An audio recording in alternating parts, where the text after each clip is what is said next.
It really does. It is shaping up to be a great summer in Rhode Island. And isn't that So Rhode Island? Here to tell us all about July's special So Rhode Island summer issue, Elise Major from Providence Media. A triumphant return after how many years that you've actually been here? Me personally? Yeah, you personally. Oh gosh, last time I was here was November 2019. Right. In the studio. Well, I'm glad you're back in person. I'm so happy to be back. So just so everybody knows, you have been working hard. You and the crew have been working hard because I was flipping through. This is a big magazine with a lot of info. Tell us about how long it took this to put this together and what's inside. It's a labor of love. Yeah, it is. Yes, it is. It's a labor of something. Mm-hmm. It's 188 pages. It's the biggest magazine we've ever produced. It looks fabulous. So what it is the first part of the magazine is actually geared toward tourists. Right. So it breaks down, you know, city by city, town by town, and like highlights for each place. And then the rest of the magazine is just the regular issue of So Rhode Island. So it used to be that So Summer was a tourist publication, and we have our monthly magazine, So Rhode Island. And after the pandemic, we merged the two. Right. And every year we're just sort of like, okay, if there's enough support and excitement, we'll keep them as one magazine. So I think this is year 3 of it being a big combo issue. So there's something for summer people and everyday locals.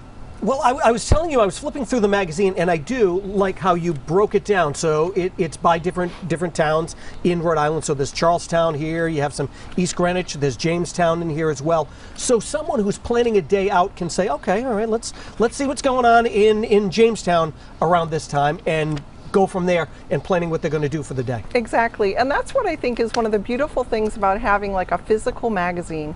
Keep it in the car. I agree. Plan your day. Mm-hmm. You know, you're not going to have to worry about finding an outlet. Mm-hmm. Oh, I was all ready to go here and now I forget where I am. I don't have any signal. I have no signal.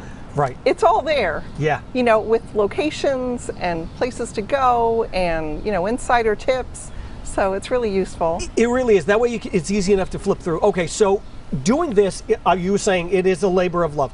Do you have some favorite things in here that you are either really truly wanting to do, or some of the things that you would say, if I met you on the street and I said, Elise, what's the thing I need to do here in Rhode Island, what would you say? You know what? I would like to look for the glass orbs on Block Island. Me too.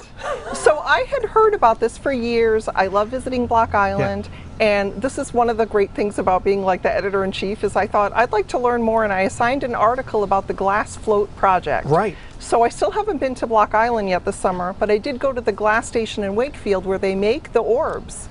And I bought one. I didn't, you know, find it hidden somewhere on the island. Yeah. But it's such a beautiful piece of work, and it's signed by the artist.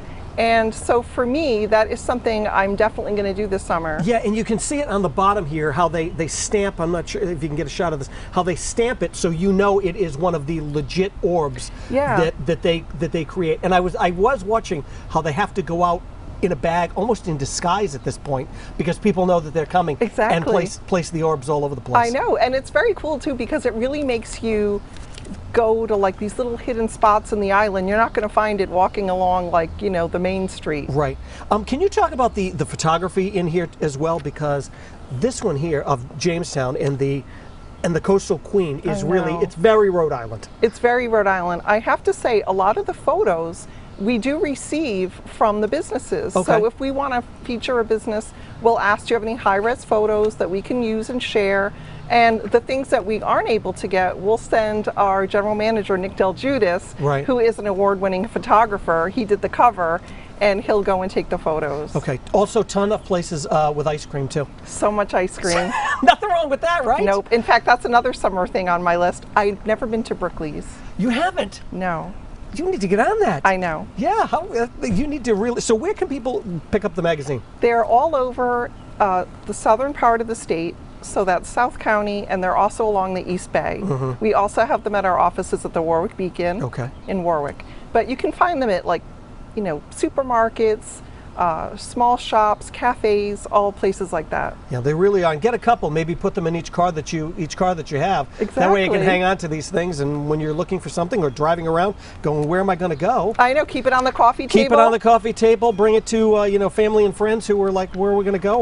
Or send it to a friend, and that way they'll want to come here to Rhode Island even more, right? Get a subscription for Get someone. a subscription for somebody as well. Elise, thanks so much for coming in. My great pleasure. Great to see you. Go out and pick up the So Rhode Island Summer Edition, 188 pages of just purely stocked with everything you need to know about what's going on this summer here in the Ocean State. If you would like more information about this, you can head on over to our website.